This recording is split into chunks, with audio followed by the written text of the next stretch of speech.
आयल तमाम दोस्तनि खे ऐं साहिब सदर साईं महिमान ख़ुशी जा वॾो को वोट तारिक साहब। मसइलो इहो आहे त हाणे तारिक साहिब आहे त सभिनी ॻाल्हायो आहे पंहिंजे पंहिंजे अल्फाज़नि में पंजनि जेको आहे सो ख़ूब साईं जूं ख़ूबियूं बयानु कयूं आहिनि। साईं जंहिं घराणे सां तालुक़ु रखे थो उहो पाण को शाइराना घरानो आहे। मां लतीफ़ साईं जो को शेर पढ़ंदुसि, जिते अवां छॾियूं उते ई आहिनि, अखियूं अब्दुल लतीफ़ चए माग न मटाइनि, जे ॿिए दर वाॼाइनि त कॾहिं कांगन खे ॾियां। हीअ सिंधियत बि संगत जी जेका कचहरियूं हुयूं शमशेरनि जो गवाह आहे त साईं पंहिंजो साईं जिन जो वालिद जेको हो साईं दीन मोहम्मद अकरम उराई साहिब जन, असां सभिनी गॾिजी अॼु खां कोई 20-25 साल पहिरीं सिंधियत बि संगत जो हिते क़ाइमु अमल में आंदो हुओसीं।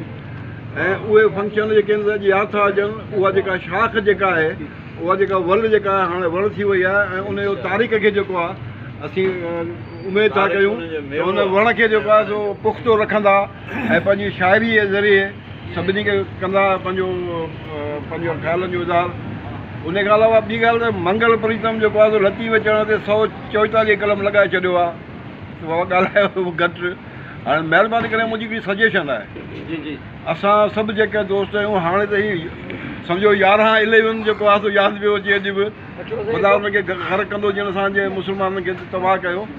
बहरहाल आऊं लतीफ़ खे इहा गुज़ारिश कंदुसि हाणे इहो 5 वारो सिस्टम ख़तमु करे उनखे 3 ते आणियो।